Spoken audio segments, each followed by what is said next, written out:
The question is that the motion be agreed to. I call the Prime Minister. Thank you very much, Deputy Speaker, and I rise to oppose the motion moved by the Leader of the Opposition. And in so doing, I say to the Leader of the Opposition, I will not be lectured about sexism and misogyny by this man. I will not. And the government will not be lectured about sexism and misogyny by this man. Not now, not ever. The Leader of the Opposition says that people who hold sexist views and who are misogynists are not appropriate for high office. Well, I hope the Leader of the Opposition has got a piece of paper and he is writing out his resignation.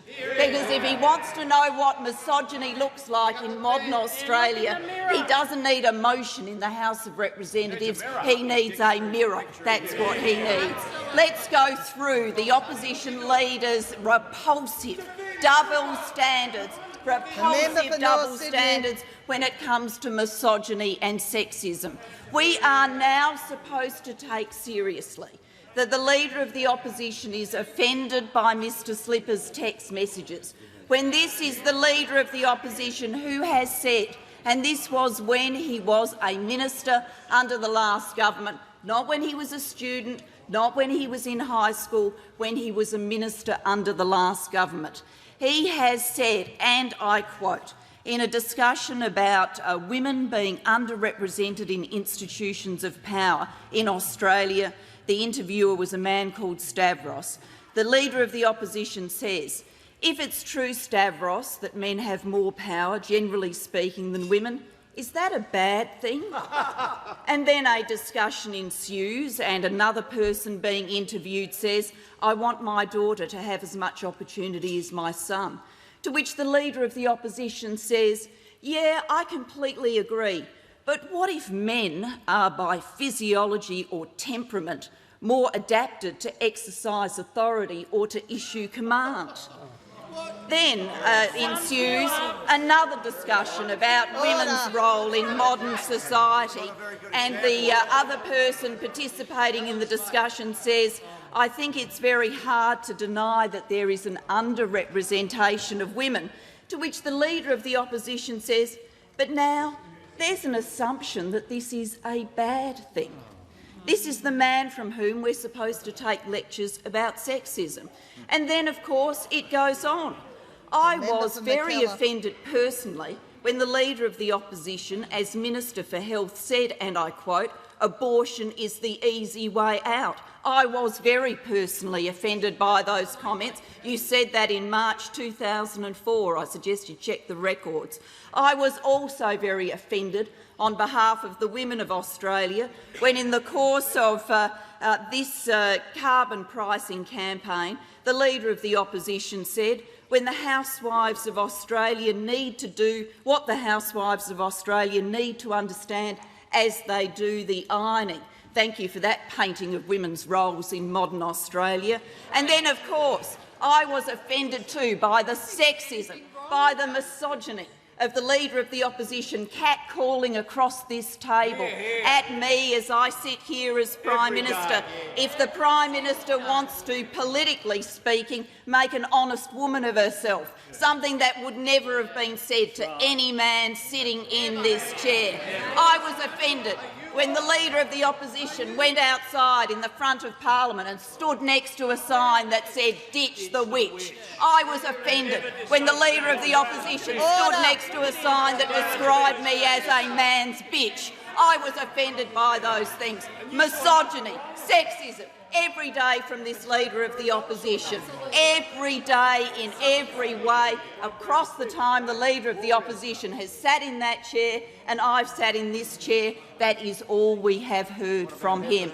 And now the Leader of the Opposition wants to be taken seriously.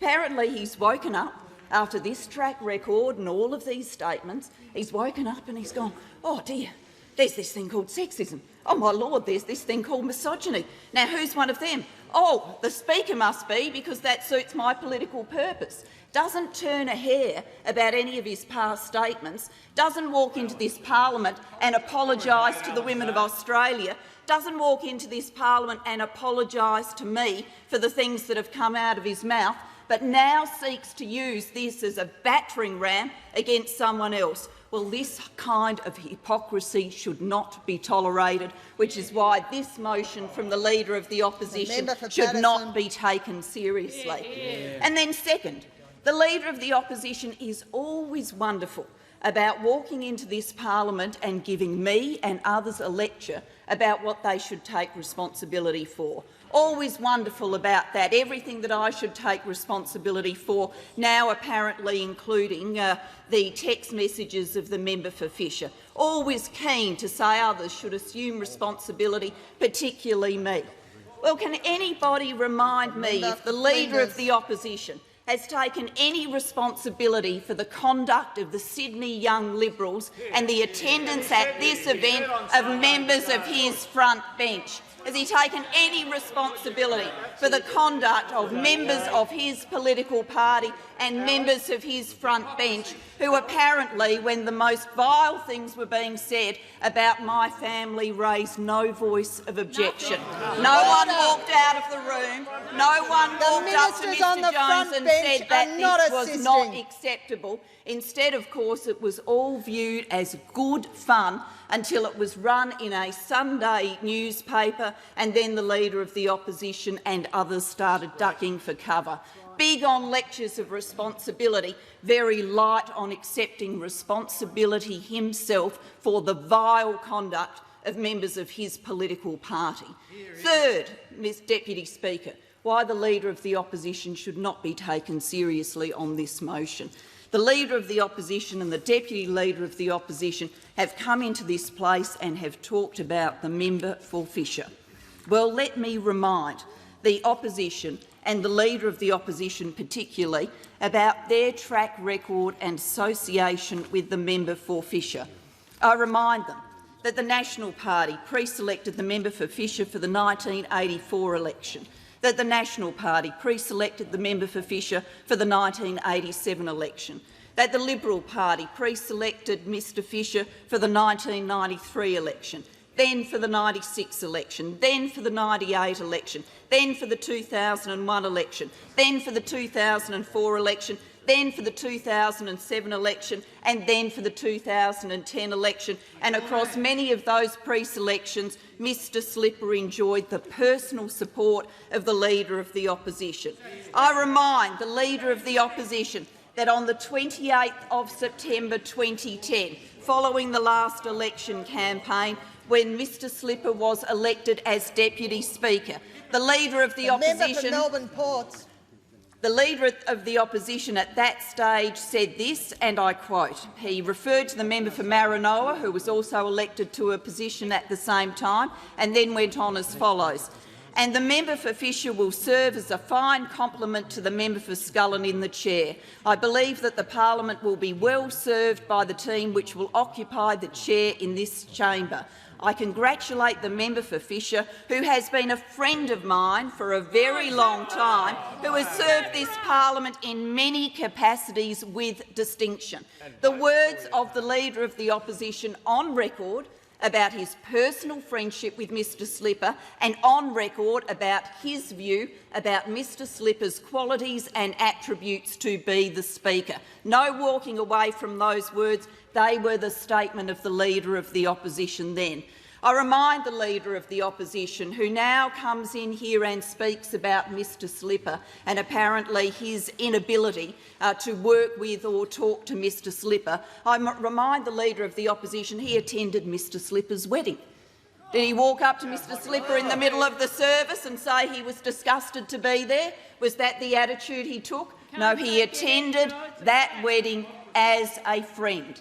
The Leader of the Opposition keen to lecture others about what they ought to know or did know about Mr Slipper. Well, with respect, I'd say to the Leader of the Opposition, after a long personal association, including attending Mr Slipper's wedding, it would be interesting to know whether the Leader of the Opposition was surprised by these text messages. He's certainly in a position to speak more intimately about Mr Slipper than I am and many other people in this parliament, given this long personal association. Then, of course, the Leader of the Opposition comes into this place and says, and I quote,